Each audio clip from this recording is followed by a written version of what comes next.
Hi hello എല്ലാവർക്കും റാണീസ് റെസിപ്പിയിലേക്ക് സ്വാഗതം. പിന്നെ ഞാനിവിടെ ഉണ്ടാക്കുന്നത് വെറൈറ്റി ആയിട്ടുള്ള ഇഡലിപ്പൊടിയാണ്. അതിന് വേണ്ട ഇൻഗ്രീഡിയൻസ്: 1 കപ്പ് ഉഴുന്ന് പരിപ്പ് എടുത്തിട്ടുണ്ട്, 1/2 കപ്പ് കടലപ്പരിപ്പ്, 1/4 കപ്പ് സാമ്പാർ പരിപ്പ്, 1 ടേബിൾ സ്പൂൺ കറുത്ത എള്ള്, 1 ടേബിൾ സ്പൂൺ വെളുത്ത എള്ള്, 1/4 ടീസ്പൂൺ കായപ്പൊടി. കായപ്പൊടിക്ക് പകരം കായം വേണമെങ്കിൽ ചേർക്കാം. 10 വറ്റൽമുളക്, 3 അല്ലി വെളുത്തുള്ളി, കറിവേപ്പില, ആവശ്യത്തിന് ഉപ്പ്. നമുക്കിതെങ്ങനെയാണ് ഉണ്ടാക്കുന്നതെന്ന് നോക്കാം. ആദ്യം നമുക്കിതെല്ലാം ഒന്ന് ഡ്രൈ റോസ്റ്റ് ചെയ്തെടുക്കണം. ഓരോന്നായി ഡ്രൈ റോസ്റ്റ് ചെയ്തെടുക്കണം. അപ്പോൾ ആദ്യം ഒരു പാൻ വെച്ച് ചൂടാവുമ്പോൾ ഉഴുന്ന് പരിപ്പ് ഇട്ട് കൊടുക്കാം. ഒരു ഗോൾഡൻ കളർ ആവുന്ന വരെ ഒന്ന് ഡ്രൈ റോസ്റ്റ് ചെയ്തെടുക്കാം. ഇതിപ്പം ഗോൾഡൻ കളർ ആയിട്ടുണ്ട്. നമുക്കിത് മാറ്റാം. അടുത്തത് കടലപ്പരിപ്പ് ഡ്രൈ റോസ്റ്റ് ചെയ്തെടുക്കാം. ഇതൊരു ഗോൾഡൻ കളർ ആവണം.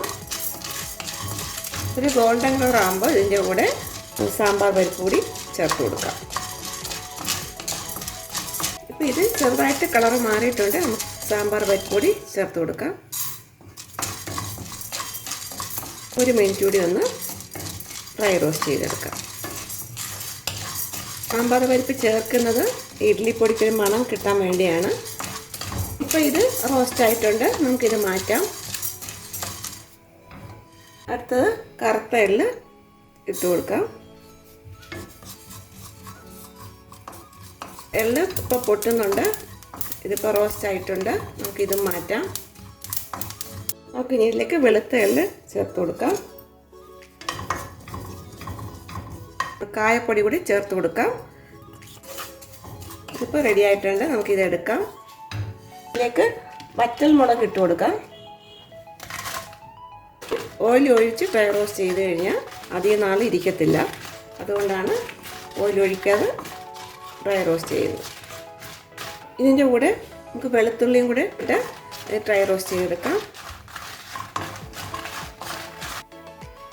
ഇതിൻ്റെ കൂടെ കുറച്ച് കറിവേപ്പില കൂടി ചേർത്ത് കൊടുക്കാം.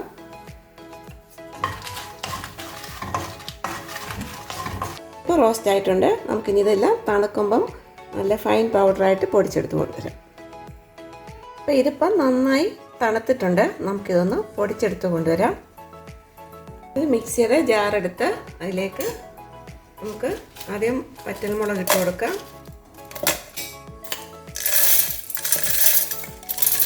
അപ്പോൾ ഇതിലേക്ക് ആവശ്യത്തിന് ഉപ്പ് കൂടി ചേർത്ത് കൊടുക്കണം. നമുക്കിത് പൊടിച്ചെടുത്ത് കൊണ്ടുവരാം. ഇതിപ്പോൾ പൊടിച്ചെടുത്ത് കൊണ്ടുവന്നിട്ടുണ്ട്. നമുക്കിത് ബൗളിലേക്ക് ഇട്ട് കൊടുക്കാം. ടേസ്റ്റി ആയിട്ടുള്ള ഇഡ്ലിപ്പൊടി ഇവിടെ റെഡി ആയിട്ടുണ്ട്. എല്ലാവരും ഇത് ഉണ്ടാക്കി നോക്കണം. ഉണ്ടാക്കി നോക്കിയിട്ട് ഫീഡ്ബാക്ക് അറിയിക്കണം. എല്ലാവർക്കും ഇഷ്ടപ്പെട്ട ലൈക്ക് ചെയ്യണം, ഷെയർ ചെയ്യണം, സബ്സ്ക്രൈബ് ചെയ്യണം. അടുത്ത റെസിപ്പിയായിട്ട് കാണാം. ബായ്.